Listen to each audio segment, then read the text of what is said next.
Well, we don't have much hope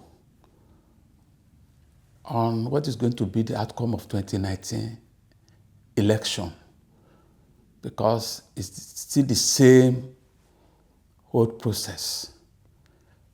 They come in, they loot, they use their loot to buy votes and get back to the system. That has been the case since 1999 to date. And we don't see any signal that things are going to be different come 2019. It's a very good development, but I don't have much hope on them because they are following the same pattern of the present political players. Granting interview, holding conferences, and all that. And we need much more than that because of the mentality of Nigerian masses. We need to go from street to street, from house to house, to educate and begin to reorientate Nigerian masses because of the fallout of 29 years of military rule.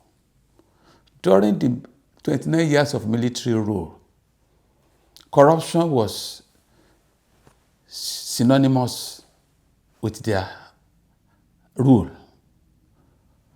Impunity was synonymous with the 29 years of the military rule.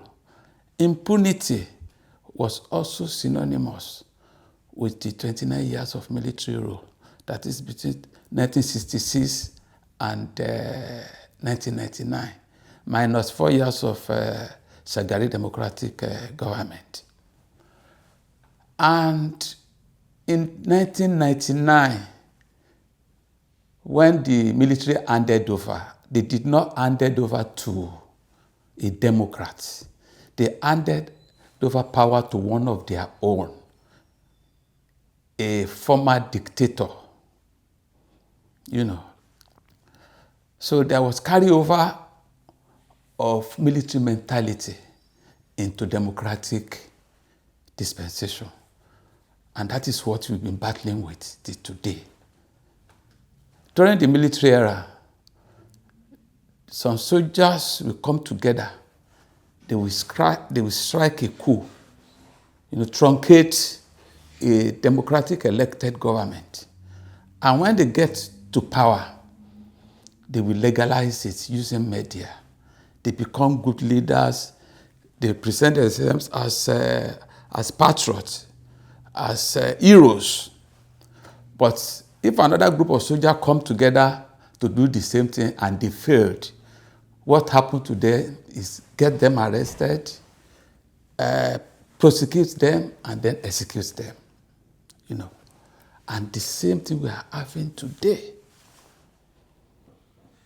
Buhari is as corrupt as every politician that put their ill-gotten money together to put him in power. But the same Buhari believes he has moral justification to go after other corrupt politicians from the opposition.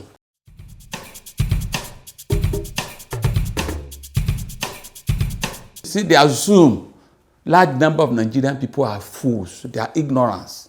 And in a way, they are right. And that is why our young upcoming politicians, they have a lot of work to do. They shouldn't limit their effort on conferences, on granting interview alone. They need to begin to go from street to street. I've gone through all that, and I know it is possible, and it could be even more effective than granting all those interviews or holding conferences, because most of the people will not be aware of those their activities. So to this government, to Buhari government, they assume we are fools. They believe they have used the media to hypnotize Nigerians. And that is why I will expect the young upcoming politicians, to harness, by going to the people and begin to educate them. But in a nutshell, Buhari has not done anything toward Nigerian people contributing their hard-earned money, to get formed for him. Because that's what happened pre-2015 election. They deceived Nigerian people that Buhari is a messiah that we needed. Buhari is this, Buhari is that. And because of that, many Nigerians have contributed so much money to his electioneering expenses.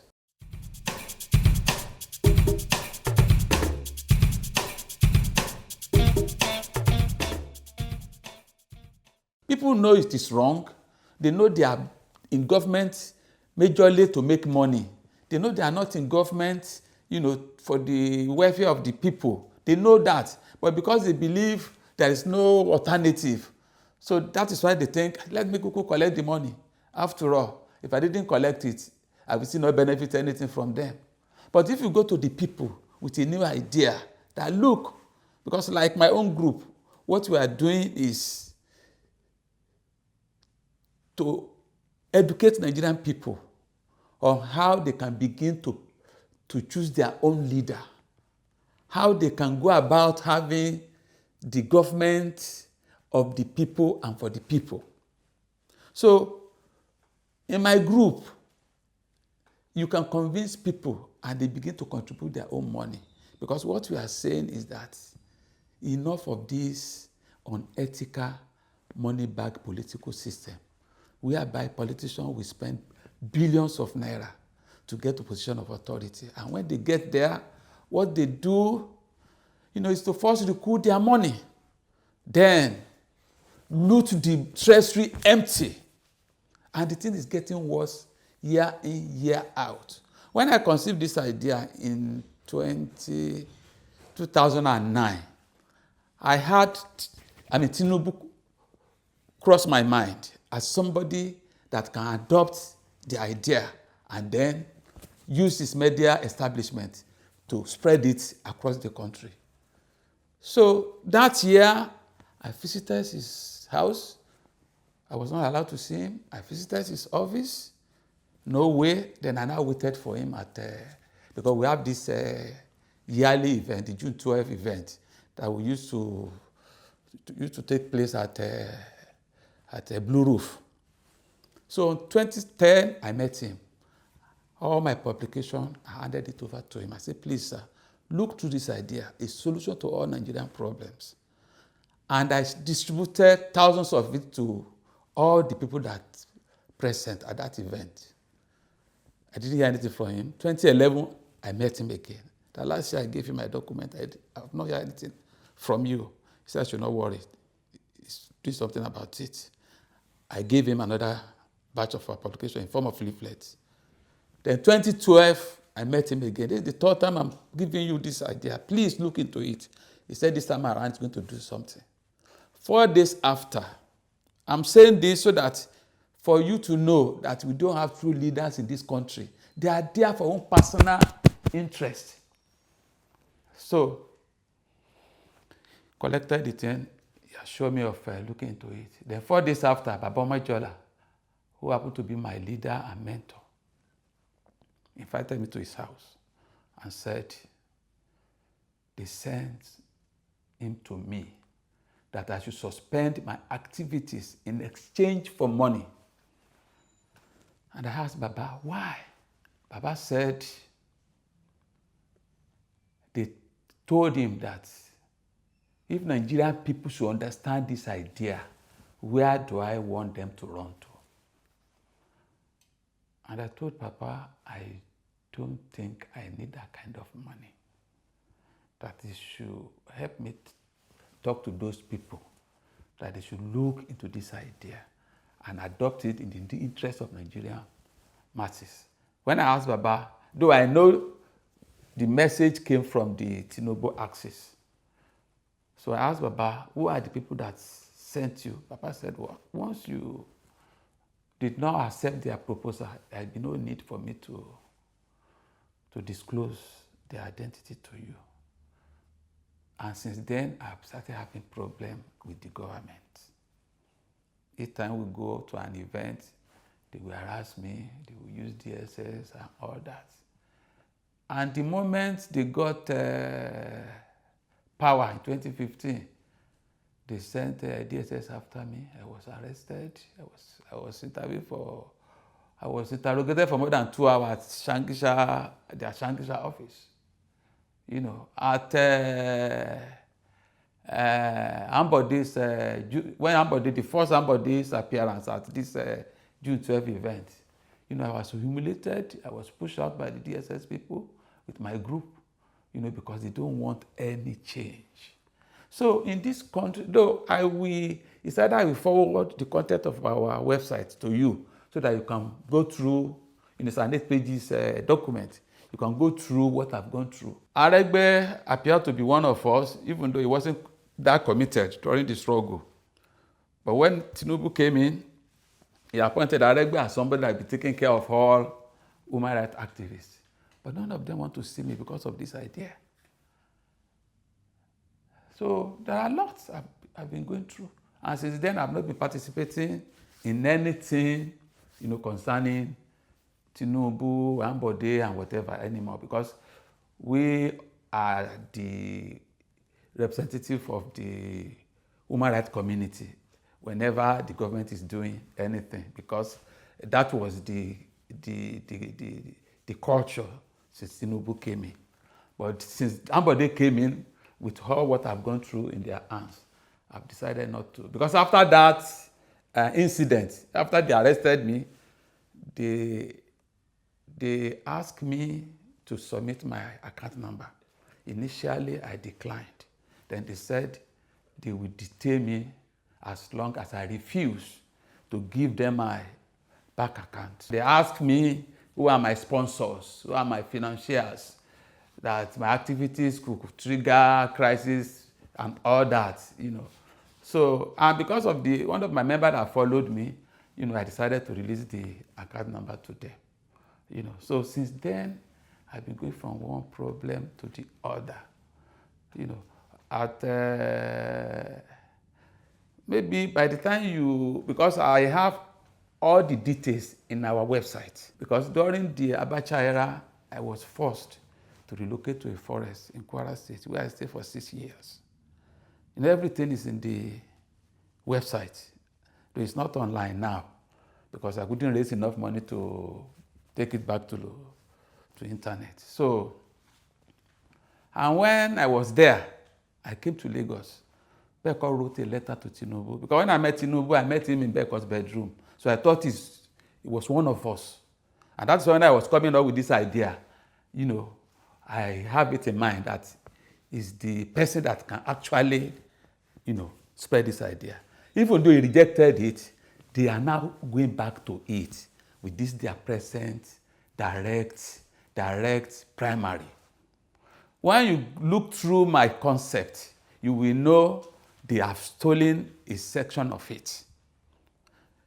You know, what they refuse to accept, because they know they cannot go a whole hog by, implementing the concept of my movement. That is the concept of collective sponsorship. So they now begin to use part of it, you know, to gain support of, you know, Nigerian masses. So there are a lot of things that is going on.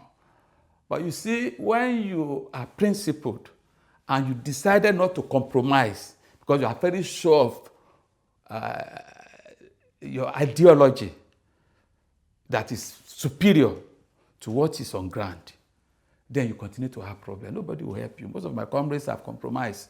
They are now with the government. Even those that actually suffered, you know, to end the military rule because of poverty, because of suffering, you know, they have given up. They are compromised. So if you don't compromise, your old friend will not assist you again. The people in government that you can run to will not assist you again. Well, the power lies in their hands. they need to get themselves organized around the program that will empower them to put their leaders on their toes to serve them well. And one of those ideology is concept of our Wake Nigeria movement. Because we go to the street, we talk to people that, look, it is very simple.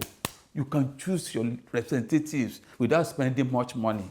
Just come together, contribute 20 naira every day, which is 7,003. If you can raise 5,000 members in every local government, it will give you 37,500,000 naira. We have our budget. If you have most of the local governments that could do that, then you have got more than enough to elect your councillor, your chairman of local government, at that level. Then if you have that happen in majority of the local government, then you have enough money to choose from councillorship up to governorship level.